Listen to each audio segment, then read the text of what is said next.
ఆకాశవాణి ప్రాంతీయ వార్తలు చదువుతున్నది ఎన్ మణి. ముఖ్యాంశాలు: మహిళలను పారిశ్రామికవేత్తలుగా తీర్చిదిద్దాలనేది ప్రభుత్వ లక్ష్యమని ముఖ్యమంత్రి నారా చంద్రబాబు నాయుడు పేర్కొన్నారు. గ్రామాలను అభివృద్ధి చేయడమే పల్లె పండుగ కార్యక్రమం లక్ష్యమని రాష్ట్ర జలవనరుల శాఖ మంత్రి నిమ్మల రామానాయుడు తెలిపారు. ప్రతి ఒక్కరి జీవితాల్లో వెలుగు నింపేందుకు దీపం 2.0 పథకానికి రాష్ట్ర ప్రభుత్వం శ్రీకారం చుట్టిందని ఉప ముఖ్యమంత్రి కె పవన్ కళ్యాణ్ అన్నారు. రాష్ట్ర వ్యాప్తంగా సామాజిక భద్రతా పింఛన్లను ప్రభుత్వం పంపిణీ చేస్తోంది. వార్తల వివరాలు: మహిళలు అన్ని వేళలా ఆత్మగౌరవంతో జీవించాలని ముఖ్యమంత్రి నారా చంద్రబాబు నాయుడు అన్నారు. దీపం 2.0లో భాగంగా ఉచిత గ్యాస్ సిలిండర్ పథకాన్ని ముఖ్యమంత్రి శ్రీకాకుళం జిల్లా ఇచ్చాపురం మండలం ఈదుపురంలో ఈరోజు లాంఛనంగా ప్రారంభించారు. ఈ సందర్భంగా ఏర్పాటు చేసిన సభలో ఆయన మాట్లాడుతూ డ్వాక్రా సంఘాలకు మళ్లీ పూర్వ వైభవం తీసుకొస్తామని అన్నారు. మహిళలను పారిశ్రామికవేత్తలుగా మార్చాలన్నదే ప్రభుత్వ లక్ష్యమని ముఖ్యమంత్రి పేర్కొంటూ, ఫేజ్ 1 కింద 12,500 కోట్ల రూపాయలు డబ్బులు ఇచ్చారు. అది ఫేజ్ 1 మాత్రమే. ఆ తర్వాత ఫేజ్ 2 కూడా ఉంది. అనుకున్న ప్రకారం పూర్తి చేసేది కేంద్రం బాధ్యత. ఆ విషయం వారిని కోరుతున్నా. విశాఖపట్నాన్ని ఒక ఆర్థిక రాజధానిగా చేస్తాం. ఇంకొక పక్క ఎప్పుడూ నేను రుణపడి ఉండే జిల్లా శ్రీకాకుళం జిల్లా.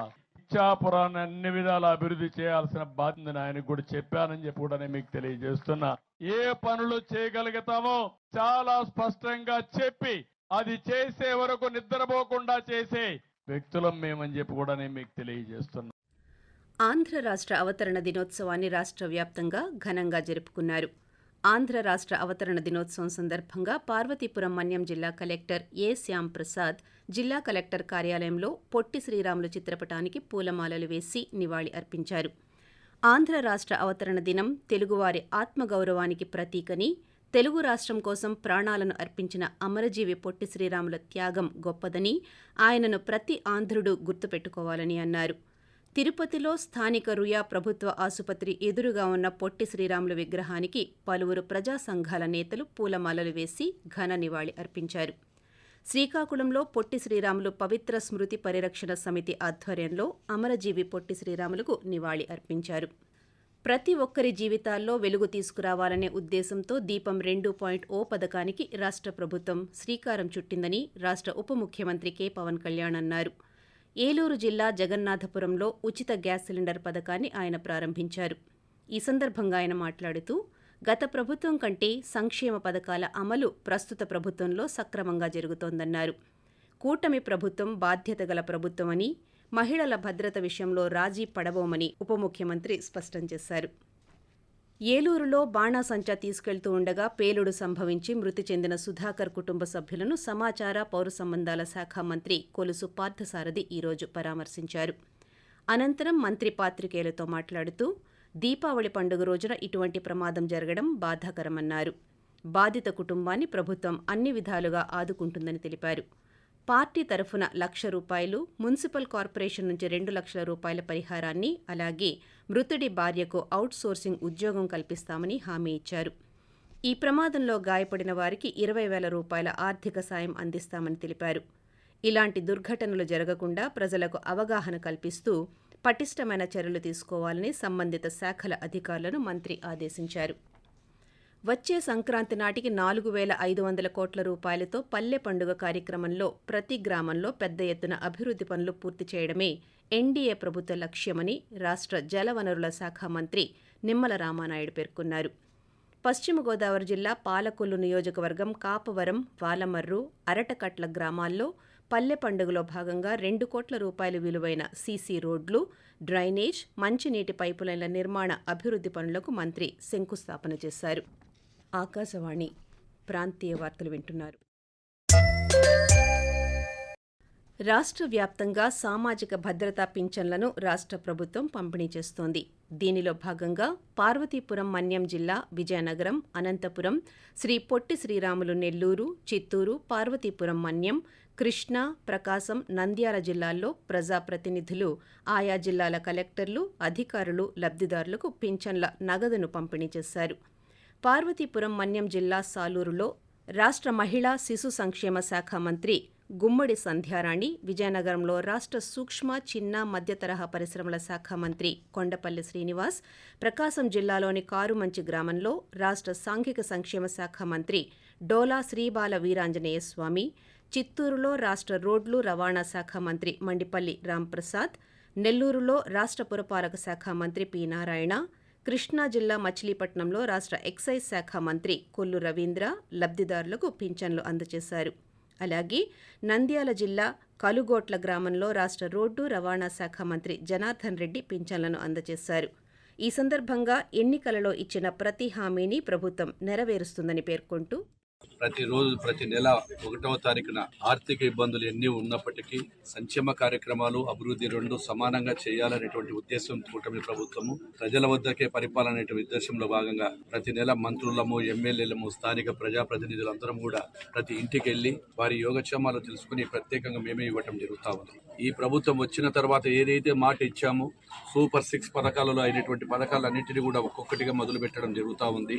అందులో భాగమే ప్రతి నెల 3,000 రూపాయల నుంచి 4,000 చేసి అర్హులైన అందరికీ ఇవ్వడం జరుగుతూ ఉంది. ప్రయాణికుల రద్దీ దృష్ట్యా రైల్వే అధికారులు విశాఖపట్నం, విజయవాడ మధ్య 16 జనసాధారణ్ రైళ్లను నడుపుతున్నారు. ఈ ప్రత్యేక రైళ్లు ఈ రోజు నుంచి అందుబాటులోకి వచ్చాయి.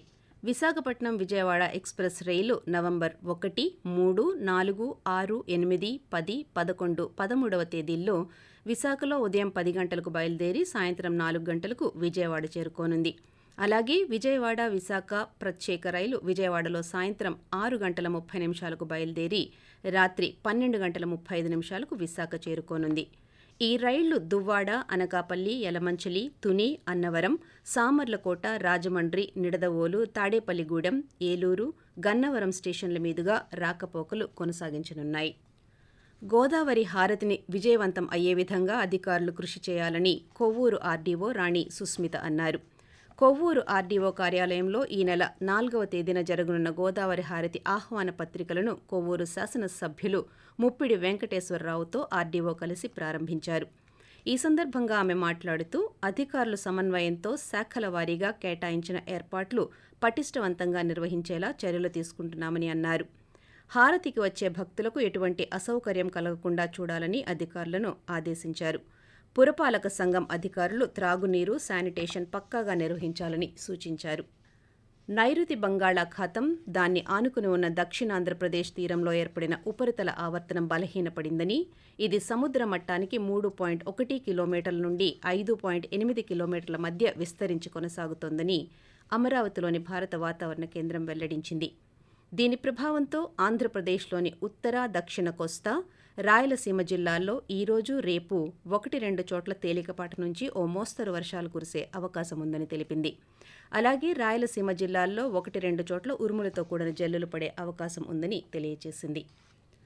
విజయవాడలోని Andhra Pradesh capital region development authority APCRDA ఒప్పంద ప్రాతిపదికన remote sensing assistant, planning assistant తదితర పోస్టుల భర్తీకి అర్హులైన అభ్యర్థుల నుంచి దరఖాస్తులను ఆహ్వానిస్తూ ప్రకటన విడుదల చేసింది.